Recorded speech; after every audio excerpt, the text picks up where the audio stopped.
Hello दोस्तों, नमस्कार, अस्सलाम वालेकुम, सत श्री अकाल, जोहार।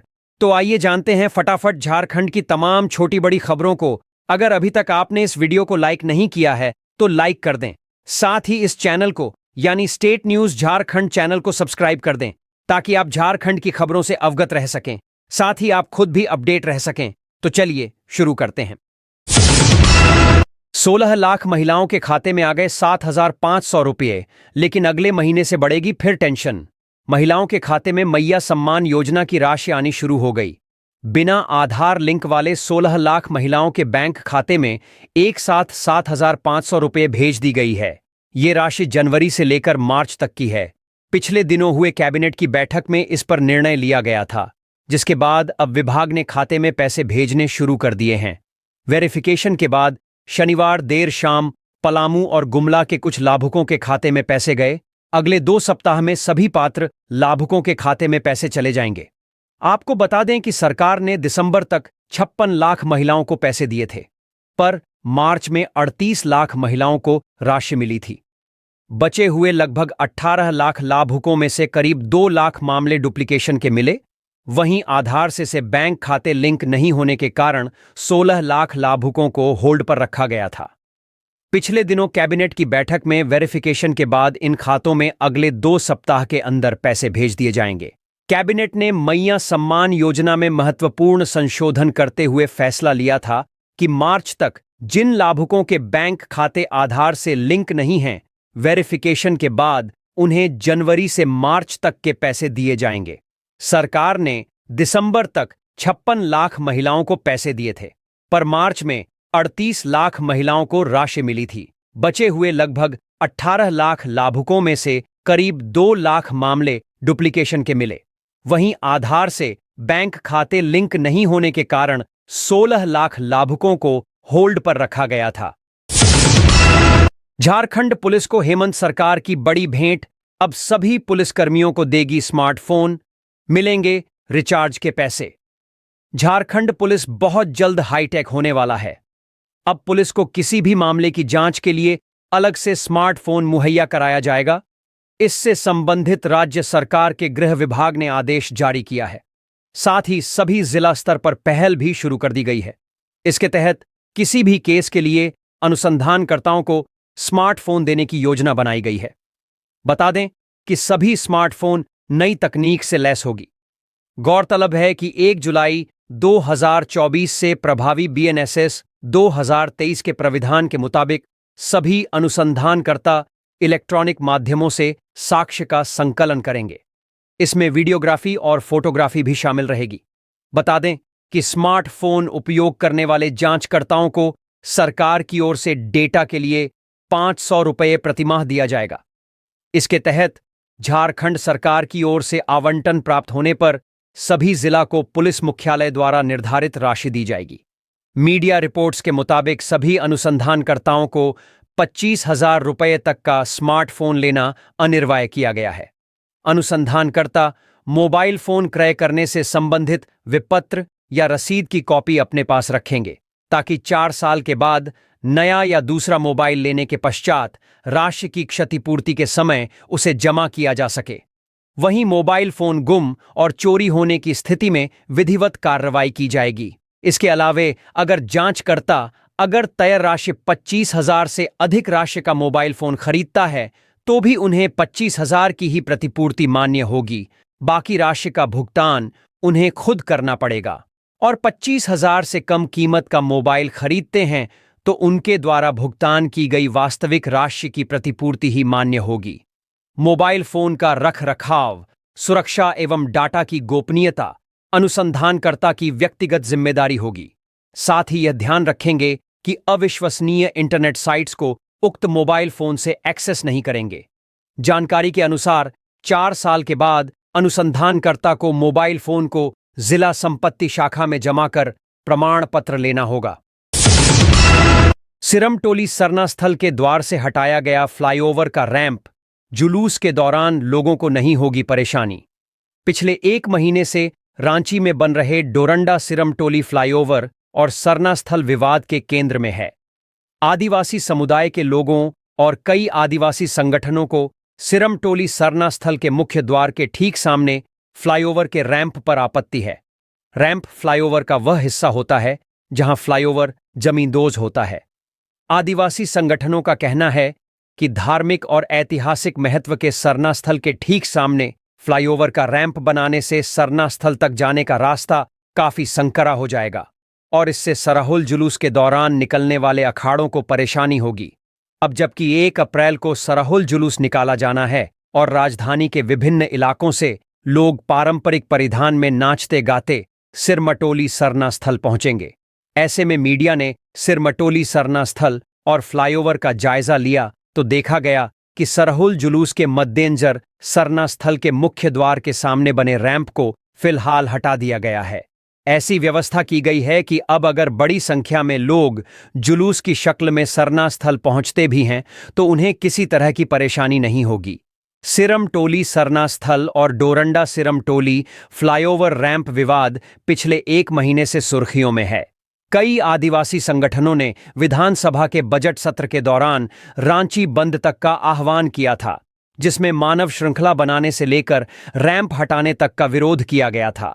30 मार्च को भी पूर्व शिक्षा मंत्री गीताश्री उरांव और कई संगठनों से जुड़े लोग रैंप तोड़ने पहुंचे थे। इन संगठनों से जुड़े लोगों का कहना था कि सरना स्थल की बाउंड्री वाल तक फ्लाईओवर का रैंप तोड़ा दिया जाए, जबकि प्रशासन सरना स्थल के मुख्य द्वार तक ही रैंप हटाने की बात कह रहा था। कल प्रदर्शन के दौरान पुलिस से झड़प भी हुई थी। सरहुल पर्व पर उपवास कर रही केतारी बगान की सूरज मणि देवी और उनकी सहेली का कहना है कि उनकी इच्छा है कि दर्शनार्थियों को कोई परेशानी न हो। आने वाले सालों में यहां श्रद्धालुओं की भीड़ बढ़ेगी। ऐसे में अब जब फ्लाईओवर बन रहा है तो कुछ समाधान निकल सकता है। एक बार फ्लाईओवर बन गया तो फिर कोई बदलाव नहीं होगा। इसलिए हमारी हेमंत दादा से यही गुजारिश है कि वे हमारी बात सुने और फ्लाईओवर का रैंप हमेशा के लिए हटवा दें। रांची में सरहुल की धूम, मांदर की थाप पर जमकर झूमे लोग। राजधानी रांची सहित पूरे झारखंड में प्रकृति पर्व सरहुल की धूम है। यह पर्व पर्यावरण को संरक्षित करने का संदेश देता है। वहीं सरहुल पर्व की पूर्व संध्या पर सोमवार को पारंपरिक रूप से पूजा अर्चना के साथ पर्व की तैयारी शुरू हो जाती है। इस बार भी सरहुल के अवसर पर राजधानी के विभिन्न सरना स्थलों पर विधि विधान के साथ पूजा अर्चना की गई। इस कड़ी में रांची के हरमू सरना स्थल में भी सोमवार को विशेष पूजा की गई, जिसमें काफी संख्या में महिला, पुरुष और बच्चे शामिल हुए।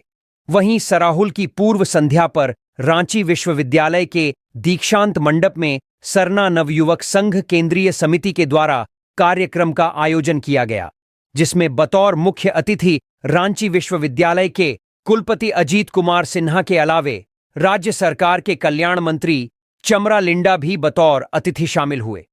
इस मौके पर मंत्री चमरा लिंडा और कृषि मंत्री शिल्पी नेहा तिर्की ने मांदर बजाकर छात्र छात्राओं का हौसला बढ़ाया।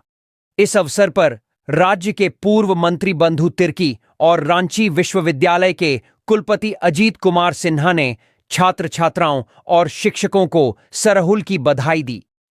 समारोह में रांची विश्वविद्यालय के छात्र छात्राओं द्वारा जनजातियों और क्षेत्रीय भाषाओं में रंगारंग सांस्कृतिक कार्यक्रम की प्रस्तुति दी गई। इस सांस्कृतिक कार्यक्रम में समूह सरहुल नृत्य और गीत भी प्रस्तुत किया गया, जिसकी काफी सराहना हुई। इस अवसर पर सरना फूल पत्रिका का भी लोकार्पण किया गया। साथ ही जनजातीय कलाकारों और उत्कृष्ट कार्य करने वालों को पुरस्कृत किया गया। सरहुल का उत्सव चैत्र महीने में तीसरे दिन चैत्र शुक्ल तृतीया तिथि को मनाई जाती है। इसमें साल के वृक्ष की पूजा होती है। यह पर्व आदिवासियों के नववर्ष की शुरुआत का भी प्रतीक है। पतझड़ के मौसम के बाद प्रकृति खुद को नए पत्तों और फूलों के आवरण से सजा लेती है। आम के मंजर, सरई और महुआ के फूलों से पूरा वातावरण महक उठता है। इधर इस मौके पर निकलने वाला शोभा यात्रा को लेकर तैयारियां पूरी कर ली गई है। मंगलवार 1 अप्रैल को पारंपरिक रूप से रांची में सरहुल की शोभा यात्रा निकाली जाएगी। दिल्ली में पहली बार मनाया जाएगा सरहुल पर्व। अब दिल्ली में भी दिखेगी सरहुल महोत्सव की झलक। इस साल सरहुल महोत्सव की झलक दिल्ली में भी दिखेगी। यह पहली बार होगा कि दिल्ली में भी मांदर की थाप सुनाई देगी। इस महोत्सव में झारखंड के 1000 से अधिक आदिवासी और कलाकार हिस्सा लेंगे। ये जानकारी रक्षा राज्य मंत्री संजय सेठ ने दी। उन्होंने बताया कि इस महोत्सव में कई केंद्रीय मंत्री भी शिरकत करेंगे। संजय सेठ ने कहा कि सरहुल पर्यावरण को संरक्षित करने का संदेश देने वाला पर्व है जो आज विश्व के लिए काफी महत्वपूर्ण है। झारखंड में सरहुल को अलग अंदाज में मनाने की परंपरा रही है। देश और दुनिया को इससे परिचित कराने के लिए पहली बार इसका आयोजन नई दिल्ली में किया जा रहा है। रांची में जगह जगह सरहुल के संदेश वाले पोस्टर लगाए गए हैं। मुख्यमंत्री हेमंत सोरेन और राज्यपाल संतोष कुमार गंगवार ने राज्यवासियों को सराहुल की शुभकामनाएं दी हैं। सराहुल जुलूस को लेकर प्रशासन ने यातायात व्यवस्था भी दुरुस्त कर दी है। मुख्य सड़क से लेकर विभिन्न मार्गों पर जुलूस का रूट निर्धारित कर दिया गया है और पुलिस जवानों की तैनाती का निर्णय लिया गया है। झारखंड मुक्ति मोर्चा ने पलामू और बोकारो जिला समितियों का किया ऐलान। जानें किसे कौन सा पद मिला। झारखंड मुक्ति मोर्चा ने सोमवार को 2 जिला समितियों की घोषणा की। पार्टी के महासचिव विनोद कुमार पांडेय ने पलामू और बोकारो जिला समितियों का ऐलान किया है। पार्टी ने जिला समिति के पदाधिकारियों को निर्देश दिया है कि जिला अंतर्गत आने वाले केंद्रीय समिति के पदाधिकारियों और केंद्रीय सदस्यों के साथ बैठकर कर जिला समिति के विस्तार के लिए पदाधिकारियों के नामों की अनुशंसा करना है, ताकि उन नामों पर विचार कर जिला समिति का पूर्ण रूप से गठन किया जा सके। पार्टी ने उम्मीद जताई है कि नवगठित समिति कर्मठता का पूरा उपयोग करेगी, संगठन की मजबूती के लिए काम करेगी। झारखंड मुक्ति मोर्चा ने पलामू जिले में राजेंद्र कुमार सिन्हा उर्फ गुड्डू को जिलाध्यक्ष बनाया है। बालकिशुन उरांव और सन्नू सिद्दीकी के रूप में 2 उपाध्यक्ष हैं। रंजन चंद्रवंशी को सचिव नियुक्त किया है। अनुराग सिंह और देवानंद भारद्वाज के रूप में 2 संगठन सचिव हैं। रमेश कुमार सिंह को सह सचिव तो वहीं विशाल कुमार सिन्हा को कोषाध्यक्ष बनाया गया है। बोकारो जिला समिति का अध्यक्ष रतनलाल मांझी को बनाया गया है। गिरधर महतो और मोहन मुर्मू उपाध्यक्ष नियुक्त किए गए हैं। घुन्नू हांसद और मोहम्मद फिरदौस भी उपाध्यक्ष होंगे। मुकेश कुमार महतो को सचिव नियुक्त किया गया है। मुक्तेश्वर महतो और फैयाज अहमद को संगठन सचिव बनाया गया है। पान बाबू केवट और यदु महतो को सह सचिव बनाया गया है। कोषाध्यक्ष पंकज जायसवाल को बनाया गया है। सराहुल पर बिजली रहेगी बाधित, जुलूस को लेकर अलर्ट मोड में विभाग। सराहुल के अवसर पर निकाले जाने वाले जुलूस को लेकर जेबीवीएनएल अलर्ट मोड में है। विभाग ने सभी पदाधिकारियों को किसी भी तरह की अप्रिय घटना से निपटने के लिए चौकस रहने का निर्देश दिया है। सराहुल जुलूस के दौरान राजधानी रांची में दोपहर 1 बजे से रात 11 बजे तक बिजली बाधित रहेगी। विद्युत आपूर्ति अंचल रांची के विद्युत अधीक्षण अभियंता डीएन साहू ने जानकारी देते हुए बताया कि जुलूस के दौरान सुरक्षा के मद्देनजर विभाग की ओर से एहतियाती कदम उठाए गए हैं। विभाग की ओर से जारी पत्र के अनुसार सभी संबंधित जूनियर इंजीनियर को स्थानीय थाना प्रशासन या पूजा समिति से संपर्क कर जुलूस के रूटों को चिह्नित करने तथा सुरक्षा के दृष्टिकोण से जुलूस के दौरान संबंधित क्षेत्र की बिजली आपूर्ति बंद रखने का निर्देश दिया गया है। जारी दिशा निर्देश के अनुसार जुलूस समाप्ति के बाद स्थानीय थाना या प्रशासन की अनुमति से बंद रखे गए फीडरों को समुचित पेट्रोलिंग के बाद ही बिजली आपूर्ति बहाल करने को कहा गया है। सभी पदाधिकारियों व कर्मचारियों को अपने अपने विभागीय या निजी मोबाइल चालू हालत में रखने को कहा गया है। सरहुल के दौरान बिजली से संबंधित कोई भी अप्रिय घटना होने पर जेबीवीएनएल द्वारा बनाए गए कंट्रोल रूम में संपर्क कर सूचना दे सकते हैं। इसके लिए बिजली विभाग ने सभी पावर सब स्टेशनों के साथ कुसई कॉलोनी डोरंडा स्थित कार्यालय में कंट्रोल रूम बनाया है, जिसमें 24 घंटे अधिकारियों की टीम तैनात की गई है। कुसई कॉलोनी डोरंडा स्थित कंट्रोल रूम में 94 31 13 56 82 पर संपर्क किया जा सकता है। इसके अलावा पावर सब स्टेशन स्थित कंट्रोल रूम में जूनियर इंजीनियर के साथ तकनीकी टीम मौजूद रहेगी। विभाग द्वारा जारी सब स्टेशन स्थित नियंत्रण कक्ष के मोबाइल नंबर के अनुसार 15 सब स्टेशन के लिए 94 31 13 56 66 पर संपर्क किया जा सकता है। जगुआर सब स्टेशन के लिए 94 71 70 27 35 पर संपर्क किया जा सकता है। रातू चट्टी सब स्टेशन के लिए 91 55 42 93 73 पर संपर्क किया जा सकता है। बेडो सब स्टेशन के लिए 79 86 75 36 98, एटकी सब स्टेशन के लिए 90 86 75 36 98, बुड़मू सब स्टेशन के लिए 94 70 50 80 24, चान्हो सब स्टेशन के लिए 76 44 91 87 44, बचरा सब स्टेशन के लिए 74 81 80 20 41 तथा ब्राम्बे सब स्टेशन के लिए 828 22 861 पर संपर्क किया जा सकता है। धनबाद में सीबीआई का छापा, ईसीएल के 2 क्लर्क रिश्वत लेते रंगे हाथ गिरफ्तार। सीबीआई की टीम ने कोल इंडिया की इकाई ईसीएल मुगमा एरिया के खुदिया कोलियरी कार्यालय में दबिश दी। सीबीआई की टीम ने खुदिया कोलियरी के 2 क्लर्क को 15,000 घूस लेते रंगे हाथ गिरफ्तार किया है। सीबीआई की इस कार्रवाई से ईसीएल में हड़कंप मच गया है। सेवानिवृत्त कोलकर्मी रिटायरमेंट के बाद मिलने वाली राशि का भुगतान के लिए रिश्वत की मांग की जा रही थी। पीड़ित कोलकर्मी ने मामले की लिखित शिकायत सीबीआई से की। शिकायत मिलने के बाद सीबीआई की टीम ने मामले की जांच पड़ताल की। जांच पड़ताल के दौरान सीबीआई ने मामला सही पाया, जिसके बाद सीबीआई की टीम ने जाल बिछाकर दोनों क्लर्क को रंगे हाथ रिश्वत के रुपए के साथ धर दबोचा। उमेश कुमार सिन्हा ईसीएल कोलियरी से रिटायर्ड हुए थे। वह रिटायरमेंट के बाद मिलने वाली पावना राशि के भुगतान के लिए लगातार कार्यालय का चक्कर लगा रहे थे। पावना राशि भुगतान के एवज खुदिया कोलियरी कार्यकाल में कार्यरत क्लर्क अरविंद कुमार राय से रिश्वत की मांग की जा रही थी। परेशान होकर उमेश कुमार सिंह ने मामले की लिखित शिकायत सीबीआई से की। शिकायत मिलने के बाद सीबीआई ने जांच पड़ताल की। इस मामले की जांच पड़ताल के क्रम में सीबीआई ने मामले को सही पाया, जिसके बाद सीबीआई की टीम ने जाल बिछाया। सीबीआई की टीम कोलियरी कार्यालय में दबिश दी। क्लर्क अरविंद राय द्वारा अपने अधीनस्थ क्लर्क शीतल बाउरी को घूस की राशि लेने को कहा गया था। शीतल बाउरी ने घूस के 15,000 रुपए लिए और फिर उस राशि को क्लर्क अरविंद राय को दिए। इस दौरान सीबीआई ने दोनों को 15,000 रिश्वत लेते रंगे हाथ धर दबोचा। सीबीआई एसपी पीके झा ने बताया कि पीड़ित के द्वारा मामले की लिखित शिकायत की गई थी। शिकायत के आलोक में जांच पड़ताल के दौरान मामला सही पाया, जिसके बाद ईसीएल मुगमा एरिया के खुदिया कोलियरी कार्यालय के कार्यरत क्लर्क अरविंद कुमार राय और क्लर्क शीतल राय को 15,000 रुपए रिश्वत लेते रंगे हाथ गिरफ्तार किया गया है। क्लर्क अरविंद राय के द्वारा रिश्वत की मांग की गई थी। क्लर्क शीतल राय ने रिश्वत की राशि लेकर क्लर्क अरविंद राय को दी। दोनों को सीबीआई ने गिरफ्तार रिश्वत लेने के आरोप में गिरफ्तार किया है।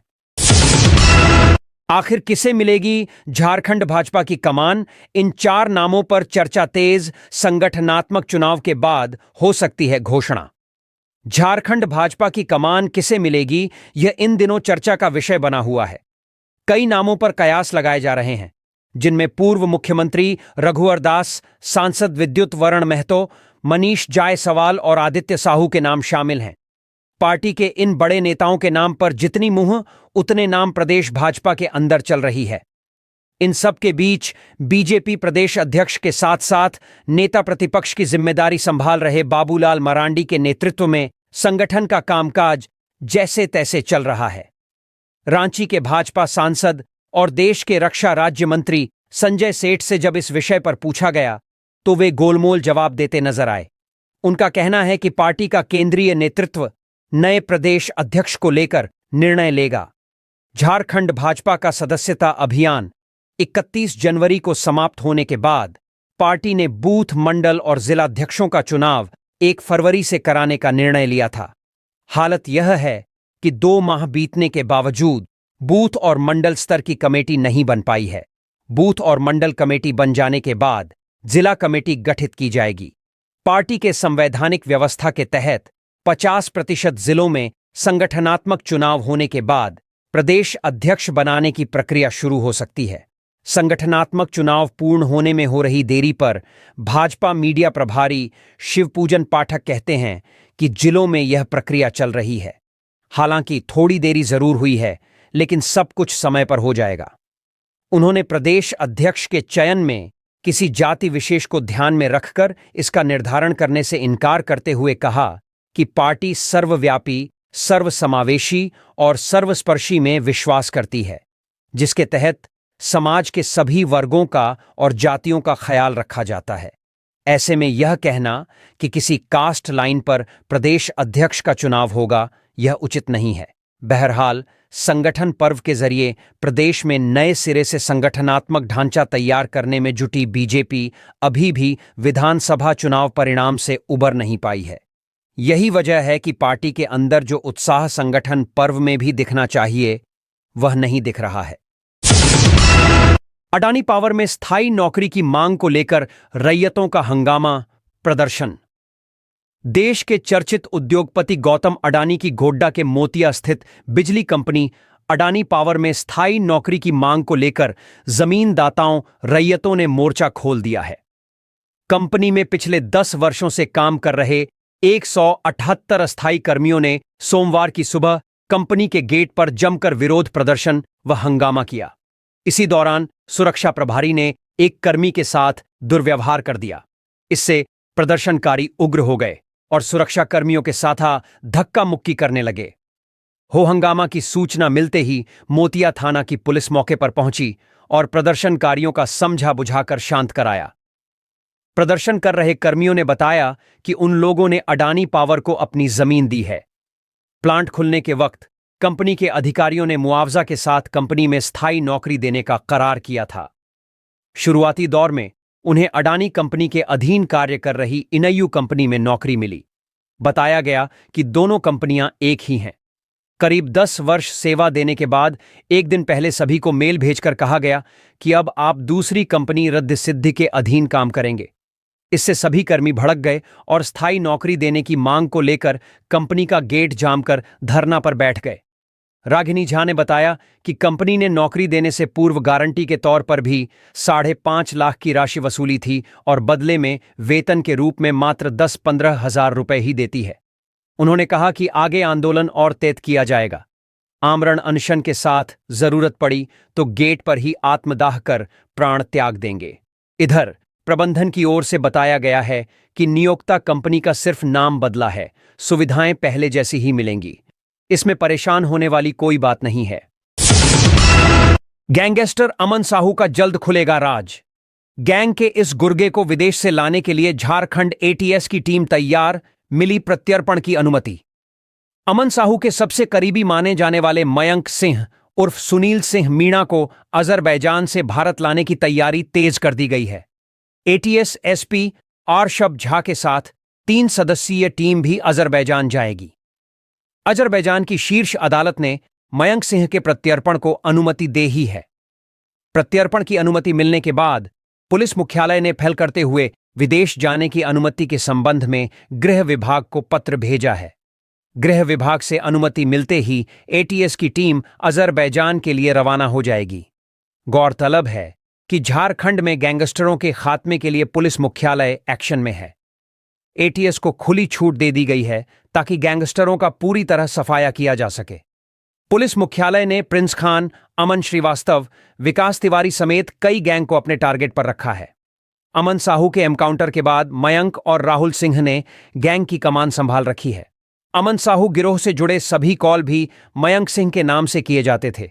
मयंक उर्फ सुनील मीणा अमन साहू और लॉरेंस बिश्नोई के गिरोह के बीच की कड़ी था। वह विदेश से गिरोह का संचालन करता था। बताते चलें कि इंटरपोल द्वारा रेड कॉर्नर नोटिस जारी होने के बाद उसे अजरबैजान के आव्रजन अधिकारियों ने गिरफ्तार किया था। तब से वह उस देश की राजधानी बाकू की जेल में रह रहा था। एटीएस ने सीबीआई के जरिए उसके प्रत्यर्पण की अपील की थी। अजरबैजान में सुनवाई के बाद पिछले दिनों मयंक के प्रत्यर्पण की अनुमति मिली। अमन साहू झारखंड का कुख्यात अपराधी था। पिछले दिनों उसे छत्तीसगढ़ की जेल से झारखंड लाया जा रहा था। इस दौरान पलामू पहुंचते ही उसका एनकाउंटर हो गया और उसकी मौत हो गई। अमन साहू की कुख्याति का अंदाजा इसी बात से लगाया जा सकता है कि उसे झारखंड का लॉरेंस बिश्नोई कहा जाता था। अब उसकी मौत के बाद गिरोह की कमान संभालने वाले मयंक सिंह को झारखंड पुलिस जल्द ही गिरफ्तार करेगी। तो ये थी आज की कुछ मुख्य बड़ी खबरें। जुड़े रहे इस चैनल के साथ। ऐसे ही आपको इस चैनल के माध्यम से झारखंड की तमाम छोटी बड़ी खबरों का अपडेट मिलता रहेगा। मिलते हैं फिर से अगले वीडियो में, तब तक हमें इजाजत दीजिए। जोहार।